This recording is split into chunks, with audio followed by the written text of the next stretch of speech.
समाजवाद। समाजवाद में मैंने आपको बताया था जिसमें सब कुछ सरकारी होता है और to each according to his ability, हर कोई कंट्रीब्यूट करता है लेकिन अपनी काबिलियत के अनुसार आप उसमें से अपना हिस्सा निकाल सकते हैं। मैंने आपको एक एग्जांपल दी थी कि आपके पास कैमरा तो हो सकता है लेकिन कैमरा बनाने वाली फैक्ट्री कभी भी किसी की प्राइवेट नहीं हो सकती समाजवाद के अंदर। तो जितने भी रिसोर्सेज ऑफ प्रोडक्शन होते हैं उन सब के ऊपर सरकार का कब्जा होता है, वो सब सरकारी होते हैं। यही सोशलिज्म होता है। सोशलिज्म का बर्थ क्यों होता है इसका बेस मैं आपको बता देता हूँ। शुरू में लिखा हुआ है यहाँ पर ओपनिंग में कि कैपिटलिज्म नाम का एक नया सिस्टम जो है वो समाज के अंदर पॉपुलर होने लग गया था। एक नया सिस्टम एस्टेब्लिश हो गया था कैपिटलिज्म मैंने बताया था कि ये प्रॉफिट ओरिएंटेशन वाला और मैकेनाइज्ड प्रोडक्शन वाला एक सिस्टम होता है। और इसमें जो फैक्ट्रीज हैं वो थोड़े से लोगों के हाथों में थी। वर्कर्स की कंडीशंस कोई बहुत अच्छी नहीं थी। वर्कर्स बहुत बार विदाउट जॉब्स हो जाते थे और धीरे धीरे यही एक्सप्लॉयटेड वर्कर्स ने अपने आप को यूनियंस के तौर पर अरेंज करना शुरू कर दिया और यहाँ से धीरे धीरे सोशलिज्म की विचारधारा जो है वो वर्कर्स की इन मूवमेंट्स के साथ पैदा होनी शुरू हो जाती है। बहुत सारे वर्कर्स ने ये सोचा कि ये जो मशीन है ये हमारी मिजरी का कारण है, तो एक ग्रुप पैदा होता है जिनको कहते हैं लडाइट्स। लडाइट्स के लीडर का नाम यहाँ लिखा है नेड लड। वो कहते थे वी विल डिस्ट्रॉय मशीन्स। बाद में उनको समझ लगा कि मशीन को डिस्ट्रॉय करने से कुछ नहीं होगा, ये जो मशीन के ऊपर बेस्ड कैपिटलिज्म का सिस्टम है इसके अंदर कुछ बेसिक सुधार करने की जरूरत है। तो यहाँ से सोशलिज्म की विचारधारा जो है वो पैदा होती है। मैंने पीछे एक चार्टिस्ट मूवमेंट का भी आपको रेफरेंस दिया था। दूसरा टाइटल है अर्ली सोशलिज्म। अर्ली सोशलिज्म की अगर हम बात करें तो जो अर्ली सोशलिस्ट थे उनकी विचारधारा ये थी कि कैपिटलिज्म के सिस्टम को रिप्लेस करना ज़रूरी है और नए तरह के सिस्टम्स को लाना, जिसमें से सोशलिज्म एक था, उसको लाना ज़रूरी है। तो बहुत सारे फिलोसोफर्स पैदा हुए जिन्होंने इस विचारधारा को बढ़ावा दिया और अगेन फ्रेंच रेवोल्यूशन 1789 जो है उसने जो इक्वालिटी के आइडियाज़ को प्रमोट किया वो सोशलिज्म को प्रमोट करने का भी बेस बनता है। फ्रांस के अंदर भी लोगों में रिजेंटमेंट थी क्योंकि फ्रेंच रेवोल्यूशन के जो आइडियल्स या आउटकम्स सोचे गए थे और जो रियलिटीज़ वहाँ डेवलप हुई थी उनमें काफ़ी ज़्यादा फर्क था। तो समाज के अंदर वहाँ पर भी अनरेस्ट था। और यहाँ पर इसी पैराग्राफ के अंदर बॉटम 4 लाइंस में एक कॉन्सेप्ट है बेबी ऑफ कॉन्स्पिरेसी। ये आप छोटा सा याद रखिएगा। ये सोशलिज्म को प्रमोट करने के लिए एक बेबी ऑफ नाम का लीडर था। उसने ये प्लान तैयार किया था कि हम एग्जिस्टिंग गवर्नमेंट ऑफ फ्रांस को ओवरथ्रो करेंगे और सोशलिस्ट आइडिया के ऊपर बेस्ड समाज को बनाएंगे। तो ये एक बहुत बड़ा उस समय का एक स्टार्टिंग पॉइंट था as far as ignition of idea of socialism is concern. और इसने एक सोसाइटी भी बनाई थी जिसका नाम था सोसाइटी ऑफ द इक्वल्स। उसके बाद यूटोपियन सोशलिज्म। यूटोपिया का मतलब समझिए, यूटोपिया शब्द का मतलब होता है ख्याली दुनिया। सोशलिज्म हमेशा एक ख्याली दुनिया रह गया। जिस तरह का परफेक्ट सोशलिज्म ये समाजवादी लोग समाज के अंदर लाना चाहते थे ये कभी नहीं ला पाए। तो यूटोपियन सोशलिज्म में 3 नाम, सेंट साइमन, चार्ल्स फूरियर और रॉबर्ट ओवन, ये 3 नाम आपको याद होने चाहिए। और इसमें से सेंट साइमन की बहुत famous slogan, from each according to his capacity to each according to his work, this is what he propounded. तो इस तरह से he said they visualized a society free from exploitation of any kind and one in which all would contribute their best and would share the fruits of their labor. This is what they thought of. तो लेकिन ये कभी achieve नहीं कर पाए तो इसको utopian socialism, ख्याली पुलाव, ख्याली दुनिया का सोशलिज्म कहा गया। Then comes communist league. ये कम्युनिस्ट लीग जो है आप इस तरह से कह लीजिए कि यूरोप की सब कंट्रीज के अंदर किसी ना किसी तरह से कम्युनिस्ट ग्रुप्स बनने शुरू हो गए थे। वर्कर्स ने अपने आप को ऑर्गेनाइज कर लिया था और बहुत सारी लीग्स के अंदर तो लाखों लोग जुड़े और इन्हीं में से एक लीग 1847 में इन्होंने अपना नाम रखा कम्युनिस्ट लीग और उन्होंने कहा the downfall of the bourgeois, the rule of the proletariat. Bourgeois कहा गया है बिजनेसमैन को, एक्सप्लॉयटर को, प्रोलिटरेट कहा गया है वर्कर को, एक्सप्लॉयटेड को। और overthrow the old society of middle class based on class distinction and establishment of a new society without classes, without private property. ये ज्यादा कम्युनिज्म जैसा साउंड करता है, तो इसीलिए कम्युनिस्ट लीग, मैंने आपको बताया था सोशलिज्म और कम्युनिज्म का डिफरेंस एक वीडियो के अंदर, तो उसको जरूर समझिएगा, पढ़िएगा। तो बॉर्जुआ व्यापारी वर्ग, एक्सप्लॉयटर और प्रोलिटरेट एक्सप्लॉयटेड। तो यहां से एक और नई विचारधारा जो बहुत स्ट्रांग पैदा हुई, उसका नाम था मार्क्सियन सोशलिज्म। कार्ल मार्क्स का नाम यहां पर आता है। कम्युनिस्ट मैनिफेस्टो एक उन्होंने कह लीजिए कि एक डॉक्यूमेंट पैदा किया फरवरी 1848 में, जो कि कार्ल मार्क्स का वर्क था, साथ में उनका फ्रेंड फ्रेडरिक एंजल्स। दोनों जर्मनी में पैदा हुए। जर्मनी में इन्होंने इंग्लैंड में अपना समय गुजारा, इंग्लैंड में बहुत ज़्यादा समय गुजारा। कैपिटलिज्म की कमियों को समझा और यहाँ से इन्होंने सोशलिज्म के आइडियाज़ को प्रमोट करना शुरू किया। इनकी फिलॉसफी को मार्क्सिज्म कहा जाता है और इन्होंने साइंटिफिक प्रिंसिपल्स को सोशलिज्म के साथ जोड़ने की कोशिश की, तो साइंटिफिक सोशलिज्म कहा गया। कम्युनिस्ट मैनिफेस्टो के अनुसार the aim of the workers all over the world was to overthrow of capitalism and establishment of socialism. तो आपको यहां से communist manifesto, Karl Marx, Friedrich Engels और कम्युनिस्ट मैनिफेस्टो की इंपॉर्टेंट विचारधारा। और यहीं से इसी पैराग्राफ के एंड में लिखा गया है कि कार्ल मार्क्स की एक किताब है बड़ी famous, 10 capital, 10 capital, the capitalism. उसके अंदर कैपिटलिज्म की कमियों को उभार कर सोशलिज्म के साथ उसको किस तरह से रिप्लेस किया जा सकता है, इसके बारे में बताया गया। तो कार्ल मार्क्स के साथ जब भी पढ़ेंगे 1848, Karl Marx, Friedrich Engels, communist manifesto, 10 capital. तो कुछ प्रिंसिपल्स यहां आपको साथ शेयर करता हूं, कहीं एमसीक्यू में पूछे जा सकते हैं। Workers produce more value than they get in the form of wages, की यही प्रॉफिट होता है कैपिटलिस्ट का। उसके बाद this constitutes the basis of conflict in capitalist society, profits can be increased at the cost of workers wages. तो इसीलिए the interest of workers and capitalist are irreconcilable, मतलब उनमें कभी भी रिकंसिलिएशन, रजामंदी हो ही नहीं सकती। वर्कर को कभी भी उसकी मेहनत के बराबर के वेजेस कैपिटलिस्ट नहीं देगा और वर्कर हमेशा एक्सप्लॉयटेड रहेगा। उसके बाद economic crisis was inevitable under capitalism because of discrepancy between the purchasing power of worker and the total production. Production ज्यादा हो रही है, वर्कर गरीब है, परचेजिंग पावर कभी भी वर्कर की बिल्डअप नहीं होगी, तो ये कैपिटलिज्म धीरे धीरे बंद हो जाएगा, इसके अंदर क्राइसिस हो जाएगी। The crisis would be resolved only if the private ownership of means of production is abolished, कि सब कुछ सरकारी कर दिया जाए। सरकार कभी भी प्रॉफिट ओरिएंटेड नहीं होती, सरकारें हमेशा वेलफेयर ओरिएंटेड होती हैं। ये इन लोगों की विचारधारा थी कि प्राइवेट प्रॉपर्टी को खत्म करने से ही इस एक्सप्लॉयटेशन को रोका जा सकता है।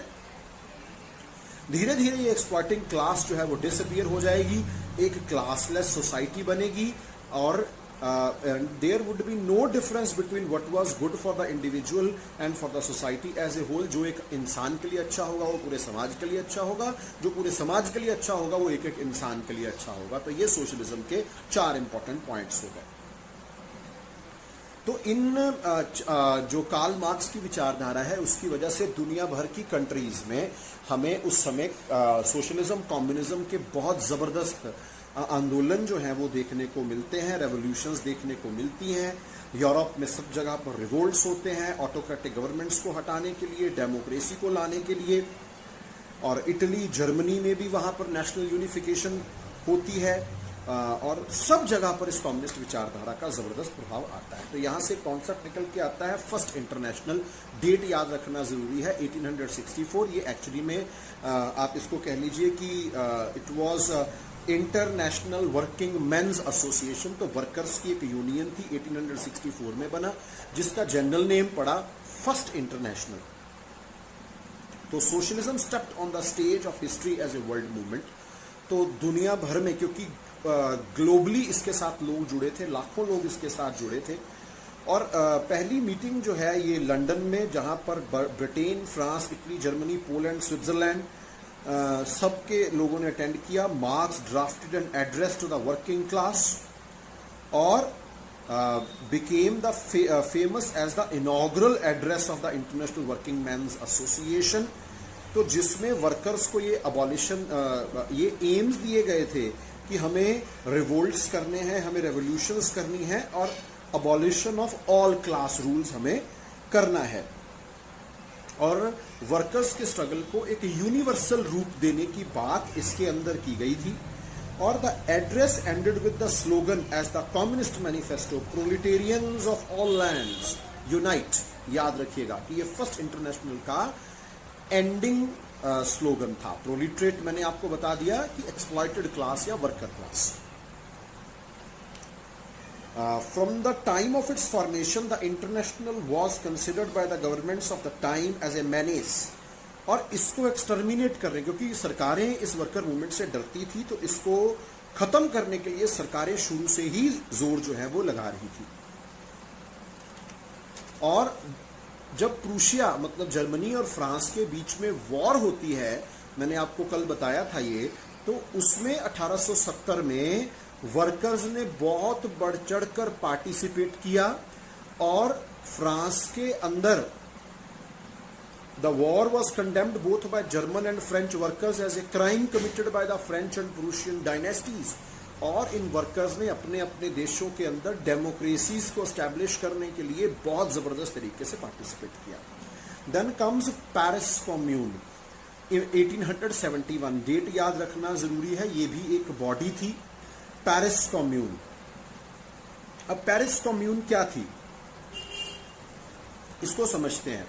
फ्रांस और प्रूशिया की वॉर हुई। इस फ्रैंको प्रूशियन वॉर में जो फ्रांस का राजा था लुई बोनापार्ट, वो हार जाता है, उसको प्रिजनर बना लिया जाता है और फ्रांस को एक रिपब्लिक घोषित कर दिया जाता है। लेकिन फ्रांस के अंदर जो नई सरकार बनी वो प्रॉपर्टीड क्लास द्वारा डोमिनेटेड थी, अमीरों द्वारा डोमिनेटेड क्लास थी। और उन्होंने This government was dominated by propertied class and had agreed to Bismarck's terms for truce। मतलब शांति प्रस्ताव जो बिस्मार्क का मैंने आपको बताया था, Otto von Bismarck, the policy of blood and iron. तो उसके साथ इन्होंने सरेंडर ऑफ पेरिस सरेंडर किया गया। सेशन ऑफ अल्सासे लॉरेन, ये जो अल्सासे लॉरेन का इलाका है ये फ्रांस से जर्मनी ने लिया इस वॉर में, ट्रीटी ऑफ फ्रैंकफर्ट 1871। तो ये देना पड़ा जर्मनी को। Germany was being led by Bismarck and payment of a huge war indemnity. France को पेमेंट करनी पड़ी वॉर इंडेमनिटी, मतलब जो वॉर में नुकसान हुआ था उसकी भरपाई करनी पड़ी फ्रांस को। The workers of Paris regarded the surrender by the government as precarious, की सरकार ने हमारे साथ धोखा किया है। दे रिफ्यूज टू सरेंडर, कि हम जर्मनी के सामने सरेंडर नहीं करेंगे। The government withdrew from Paris on 18 February 1871 and asked for German help to crush Paris. Paris के ऊपर वर्कर्स का कब्जा था, सरकार जो है वो हाथ हटा गई और उन्होंने जर्मनी से रिक्वेस्ट किया कि आप पेरिस के ऊपर कब्जा करने में हेल्प करें।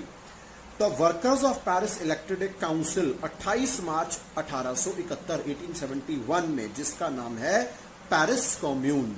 ये यूनिवर्सल एडल्ट फ्रेंचाइजी के ऊपर जो है इसको इलेक्ट किया गया। It proclaimed as the aim the ending of exploitation, monopolies, privileges, कि हम सब इसको खत्म कर देंगे। तो पेरिस कम्यून जो है वो वर्कर्स की अपसर्ज का फ्रांस में एक नतीजा था और ये जर्मनी के साथ लड़ते रहना चाहते थे, ये सरेंडर नहीं करना चाहते थे जर्मनी के सामने।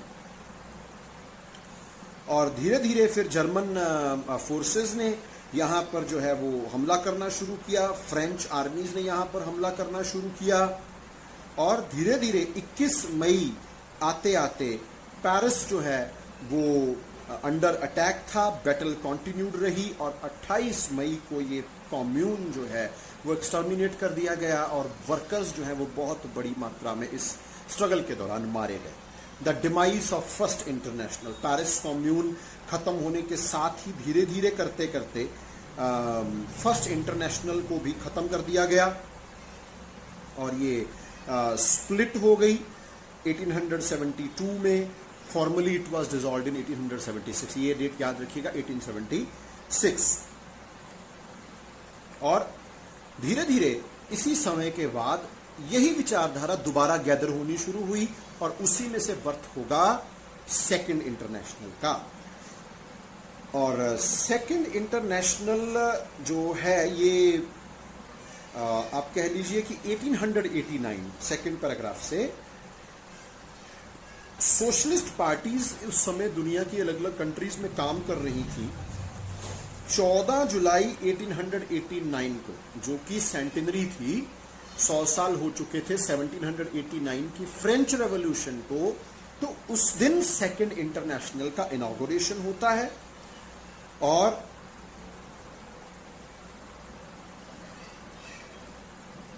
फर्स्ट मे डे अभी भी सेलिब्रेट होता है। डिसाइड किया गया कि वर्किंग क्लास की सॉलिडारिटी को शो करने के लिए इस डे को लेबर डे के तौर पर मनाया जाएगा। इंटरनेशनल डेमोन्स्ट्रेशन ऑर्गेनाइज की जाएंगी। तो इस तरह से सेकंड इंटरनेशनल जो है उसके थ्रू सोशलिस्ट पार्टीज की बहुत जबरदस्त तरीके से ग्रोथ होती है और ट्रेड यूनियनिज्म की बहुत जबरदस्त ग्रोथ होती है सेकंड इंटरनेशनल में। तो सेकंड इंटरनेशनल की जो मेजर अचीवमेंट्स रही उसको मैं आपको फटाफट से बता देता हूं। मिलिटरिज्म को इन्होंने रोका, वॉर को इन्होंने डिफ्यूज करने की कोशिश की, इक्वालिटी ऑफ वर्कर्स पर इन्होंने बहुत ज्यादा काम किया और यूरोप जो है उस समय बहुत जबरदस्त स्ट्रगल में से गुजर रहा था, कॉलोनीज के लिए स्ट्रगल चल रहा था। तो इस सब के बीच सेकंड इंटरनेशनल जो है इन्होंने सोशलिस्ट विचारधारा को फैलाया और मासेस को जोड़ा। कैपिटलिज्म को गिराने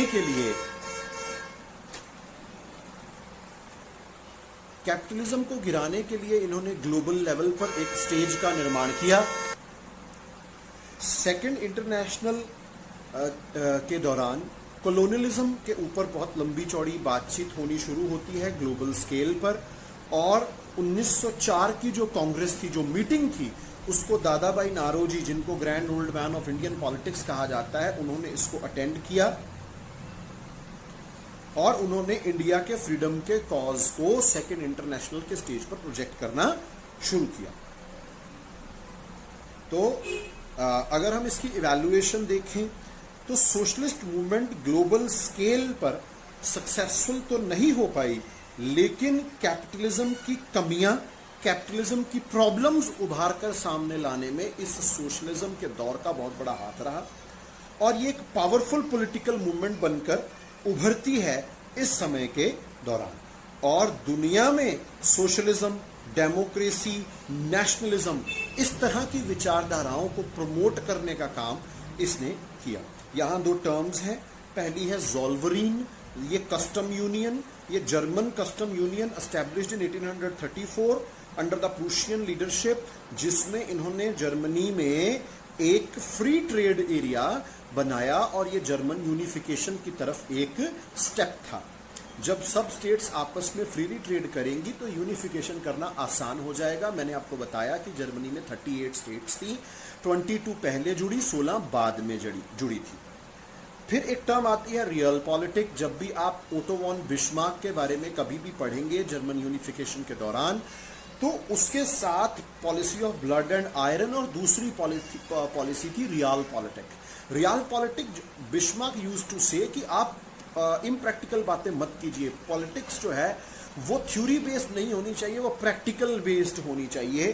तो पॉलिटिक्स जो है वो आइडियोलॉजिकल कंसिडरेशन के ऊपर बेस्ड नहीं होनी चाहिए कि आइडियोलॉजी क्या कहती है, थ्योरी क्या कहती है, नहीं, प्रैक्टिकल अप्रोच रखिए पॉलिटिक्स के अंदर। तो इसको रियल पॉलिटिक, और उसी रियल पॉलिटिक के साथ policy of blood and iron, policy of war का वो समर्थक था कि इसके बिना, पावर को डिस्प्ले किए बिना हम कभी भी अपनी अचीवमेंट्स नहीं कर सकते। अगले यहीं पर एक और छोटा सा कॉन्सेप्ट, ज़ोल्वरिन के बारे में तो मैंने आपको बता ही दिया।